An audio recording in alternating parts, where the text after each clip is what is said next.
The first thing I noticed was the silence dot asterisk, not the peaceful kind, the kind that wraps around you like a blanket, but the heavy, expectant silence that feels like it's waiting for something to break. I stood in the narrow hallway of my apartment, keys still in my hand, listening. No traffic outside. No neighbor's TV bleeding through the walls. Even the old clock above the kitchen doorway had stopped ticking. Asterisk. That should have been my first warning. Asterisk, I had lived in this apartment in Portland for nearly 3 years. I knew every sound it made. The pipes groaned at night. The floor creaked near the window. Silence was never complete here. And yet, that night, it was absolute. Asterisk, I set my bag down slowly and closed the door behind me. The click echoed too loudly. Asterisk, hello. I called, even though I lived alone. No answer. I told myself I was tired. That the long drive back from Seattle had left my nerves stretched thin.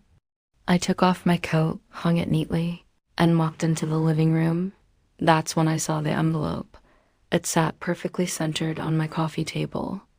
Stark white against the dark wood, my name written across it in careful, deliberate handwriting. Emily.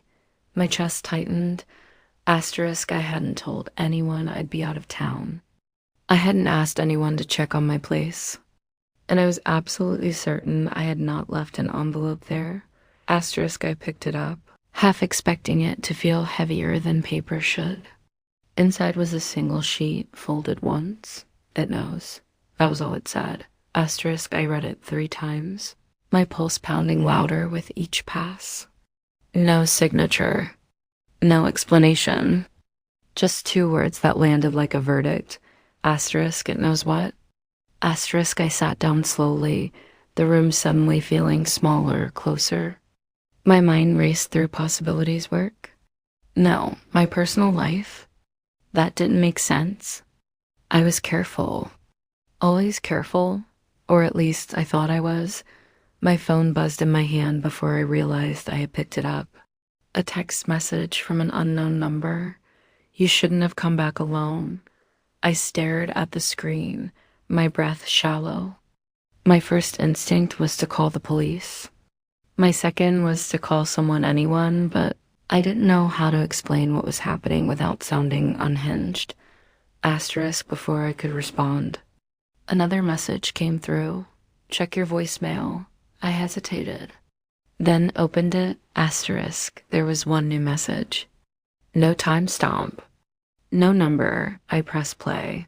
At first there was only static. Then a soft sound like fabric brushing against a microphone. And then a voice. My voice. I didn't mean for it to go this far, it said. I thought I could control it. My hands began to shake. I told myself it was harmless. The voice continued. Just a secret. Just something that belonged to me. The message cut off abruptly. I dropped the phone onto the couch as if it had burned me. I knew that recording. I remembered making it. Asterisk 2 years ago. On a night when guilt sat heavier than sleep, I had recorded that message and deleted it minutes later. Or so I believed. Someone had it. Someone had been listening. Asterisk, a soft knock came from the door. I froze. It came again. Slow and deliberate. 3 knocks. Not urgent. Not aggressive, confident. Asterisk, I stood, my legs unsteady, and approached the door. I didn't look through the peephole right away. Part of me already knew who or what would be on the other side. Asterisk, when I finally looked, the hallway was empty. Asterisk, I exhaled shakily and reached for the handle, but before I could touch it, a folded piece of paper slid under the door. My hands trembled as I picked it up. We need to talk. Tonight. Asterisk, the address was written below. I recognized it instantly. The old boathouse on the river. I hadn't been there in over a year. Asterisk, I sat back against the door. Memories crashing over me. The boathouse. The secrecy. The choices I had buried under the belief that time would erase them. I had been wrong. An hour later, I stood outside the boathouse, the river whispering behind me. The building looked abandoned, its windows dark, its paint peeling. But a single light glowed inside. I pushed the door open. The smell of damp wood and cold water filled the air. A chair sat in the center of the room, facing the river-facing window. Another stood opposite it. "You came," a voice said from the shadows. I turned. Asterisk, she stepped into the light slowly, as if giving me time to recognize her. Claire. My breath caught.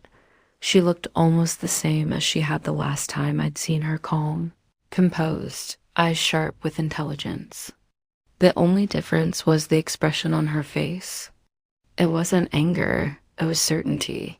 "You shouldn't be here," I said weakly. Asterisk, and yet, she replied, "Here we are." Asterisk, she gestured to the chairs. I sat, my heart hammering. Asterisk, "How long?" I asked Asterisk, "How long have I known?" She said, "Long enough." Asterisk, she reached into her coat and placed my old phone on the table between us. The one I'd lost. The one I thought had slipped into the river during that last night here. Asterisk, "You dropped this," she said softly. "You were in a hurry?" Asterisk, I swallowed hard. "I never meant to hurt anyone." Asterisk, "I know," she replied. "That's what makes it interesting." Asterisk, I looked up at her. "What do you want?" She smiled, but there was no warmth in it. "The truth," she said, out loud. No hiding, no justifying. The river outside shifted, restless, so I told her everything. Asterisk, about the secret meetings. The lies I told myself, the belief that silence could protect me from consequences. I spoke until my voice cracked, until there was nothing left to confess. Asterisk, when I finished, she sat quietly, studying me. Asterisk, "You're right about one thing," she finally said. "Silence is powerful." She stood and walked toward the door. "But it doesn't erase," she added. "It preserves."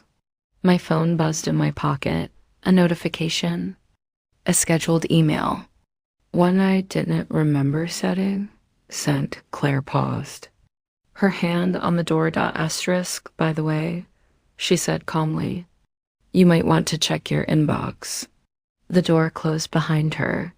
I pulled out my phone with shaking hands. The email had been sent to everyone. My employer, my friends, the people I thought I had protected from the truth. Asterisk attached was the recording and a message. Secrets don't stay buried forever. They wait. Asterisk, I stood alone in the boathouse as the river flowed on. Indifferent. The silence returned, but this time I understood what it meant.